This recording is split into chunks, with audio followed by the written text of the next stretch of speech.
Syukur padamu ya Allah atas segala rahmat-Mu. Syukur atas kecukupan dari kasih-Mu penuh. Syukur atas pekerjaan walau tubuh pun lemah. Syukur atas kasih sayang dari sanak dan teman. Saudara-saudara yang terkasih, melanjutkan renungan seri Prapaskah mengulas mengenai puasa rohani menurut Paus Fransiskus. Kali ini kita akan bersama merenungkan tentang berpuasa, mengeluh, dan meratap, menggantinya dengan mensyukuri hal-hal yang sederhana. Berpuasa dari kebiasaan mengeluh atau meratap dan menggantinya dengan bersyukur atas hal-hal sederhana. Saudara-saudara yang dikasihi oleh Tuhan, dalam kehidupan kita setiap hari, biasanya kita mengeluh atau bahkan meratap, terutama di saat kita menghadapi pergumulan hidup yang berat, di saat kita mengingat masalah demi masalah yang kita hadapi. Bahkan, tidak hanya masalah yang besar, untuk hal-hal yang kecil sekalipun, kita seringkali mengeluh. Ketika hujan, kita mengeluh. Mengapa turun hujan? Ketika cuaca panas, kita mengeluh. Mengapa cuacanya begitu panas? Kita mengeluhkan makanan yang kita makan atau minuman yang kita minum. Kita mengeluhkan berita yang kita lihat di televisi atau yang kita baca di medsos. Kita mengeluhkan percakapan-percakapan di grup-grup media sosial misalnya. Kita mengeluhkan sikap orang-orang di sekitar kita. Dan kita mengeluhkan banyak hal terkait pekerjaan, terkait dengan kehidupan kita setiap hari. Bahkan mungkin kita mengeluhkan berbagai hal terkait dengan pelayanan kita di gereja. Nah, saudara-saudara, sikap mengeluh atau meratap tentu tidak dilarang. Namun, Paus Fransiskus mengajak kita di masa Prapaskah ini untuk berpuasa dari kebiasaan mengeluh dan meratap, untuk menguranginya, untuk mengupayakan agar keluhan tidak menjadi kebiasaan yang terlalu membelenggu kita. Apalagi sebenarnya untuk hal-hal yang tidak perlu dikeluhkan.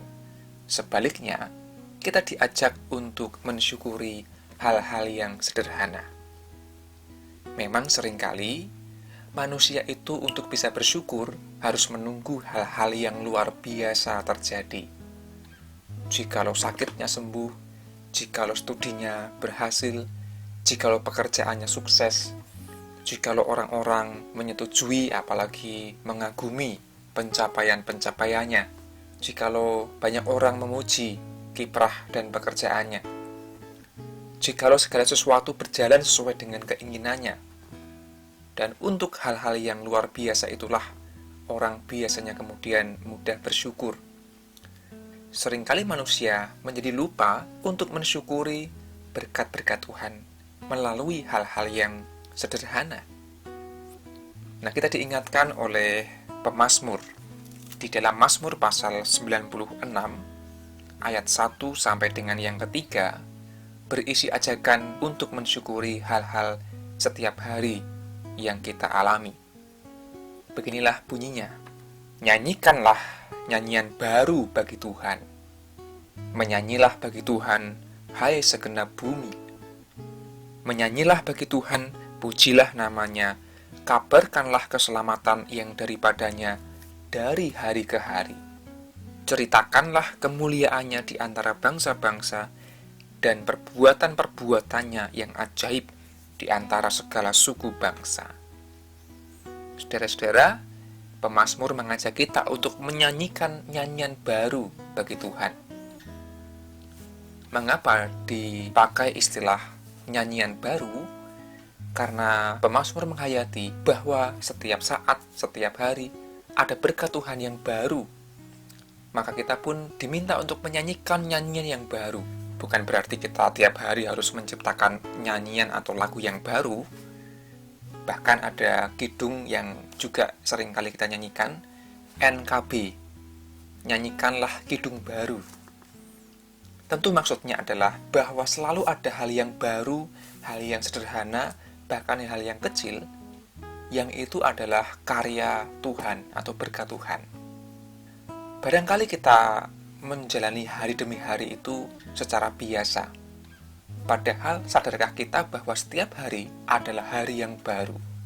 Bahkan setiap pengalaman kita adalah pengalaman yang baru, yang tidak mungkin terulang lagi. Jikalau itu adalah sesuatu yang baru, maka berarti itu menjadi sesuatu yang unik, yang spesial, yang sepantasnya kita syukuri. Nyanyian baru berarti pujian-pujian yang baru kepada Allah atas segenap berkat-Nya. Hal-hal yang sederhana bisa kita lihat lewat kehidupan kita, tubuh yang masih cukup sehat misalnya. Kita masih bisa bernafas dengan leluasa, itu pun berkat Tuhan yang luar biasa. Kita masih bisa bangun pagi, masih bisa melihat wajah anggota keluarga kita, mungkin suami atau istri kita, mungkin senyum orang tua atau anak-anak kita. Itu pun adalah berkat Tuhan yang sederhana namun sejatinya istimewa. Dan kita masih boleh beraktivitas setiap hari, meskipun ada banyak keterbatasan dan barangkali pergumulan. Namun lihatlah bahwa ada berkat Tuhan yang selalu baru setiap hari. Bahkan tidak hanya diminta untuk menyanyikan pujian yang baru kepada Allah, pemazmur mengajak kita untuk menceritakan kemuliaan Allah di antara bangsa-bangsa. Itulah hidup yang dipenuhi dengan syukur dan bukan keluhan serta ratapan.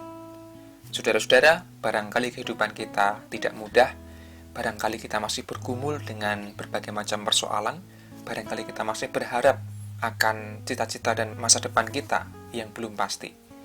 Namun janganlah itu semua membuat kita terlarut dalam keluhan dan ratapan. Dan mari tidak pernah lupa mensyukuri hal-hal yang sederhana. Kiranya Tuhan menolong kita untuk bisa menikmati berkat-berkat-Nya. Amin. Syukur atas